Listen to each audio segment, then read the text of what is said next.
everyone, welcome to my channel. My name is Carissa Diggs, and today I'm going to be talking about 3 strategies that you should be using in the workforce.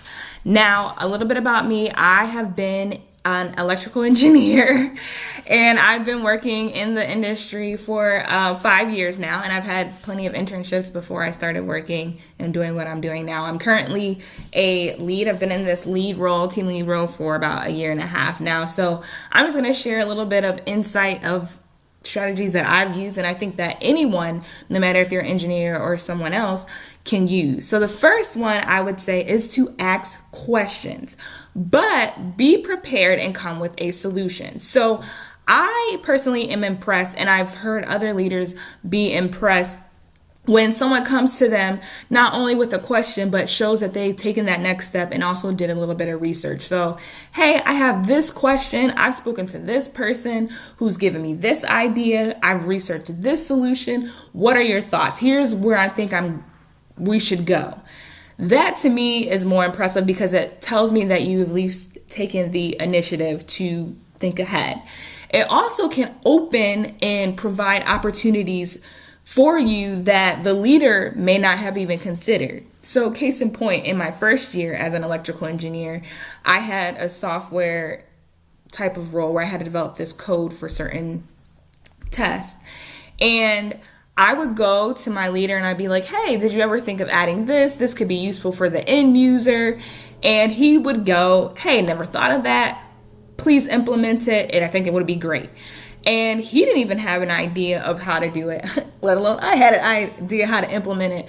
But you know what? I went and I figured it out, and it resulted in a monetary award and some other recognitions that I won't really dive into.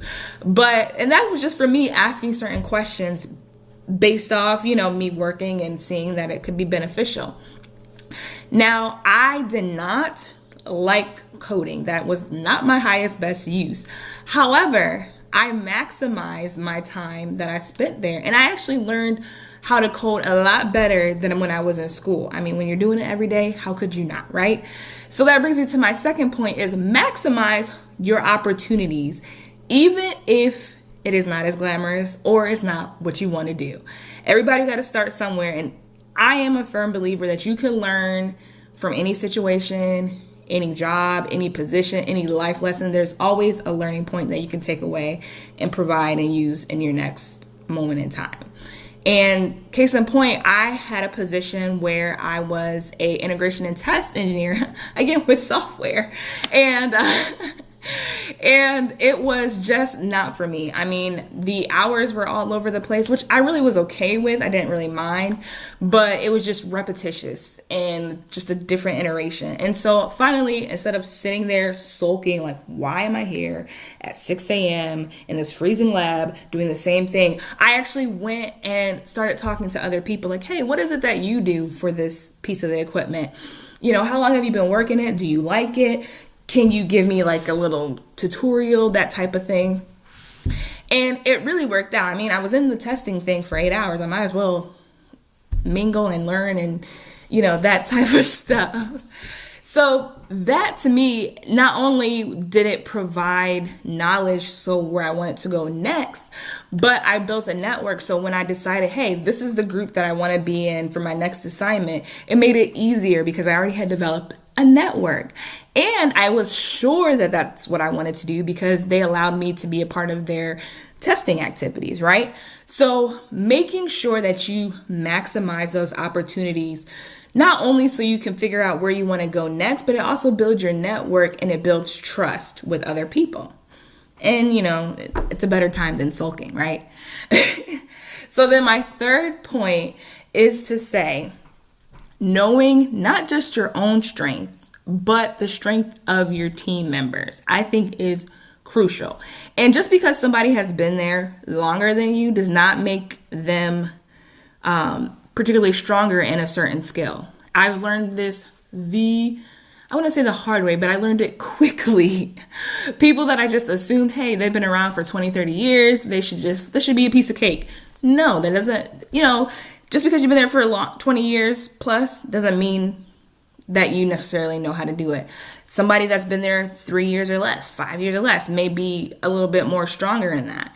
So noticing where people's skill set, like playing chess, is beneficial to the team, because listen, it's a trickling effect. So the individual contributor, they feel like they're being successful in what they're doing, and it provides great performance reviews, sets you up for promotions or recognition. Then it trickles to the team, because now you are working in sync. Everybody's doing something that they're strong at, or can be strong in. And you guys are working well together, meeting deadlines, resolving issues, and you're able to meet your target goals. So when you're able to meet your target goals, program management recognizes it, and then it gets filtered up and up and up and up. And then as a leader, it works out for you too. So recognizing where your team's strengths are. Now, as individuals, we also want to make sure we're being pushed and stretched, but your leader should also know where and when to stretch you and push you as well. That's something I'll get into a little bit later. This August, I'm going to be doing some more of these tidbit sessions where I'll just go in a little bit deeper and give you some more strategies, share more of my own experiences and how you can do it. Personal mentoring sessions will be available, all that good stuff. So please follow me, like and subscribe this video, share it. I'm also on Instagram at DigKZ, so you can follow me there for other tidbits. And thank you guys so much for watching this video and investing in yourself. I really hope you take away a nugget from this, and I hope you enjoy your day. See ya.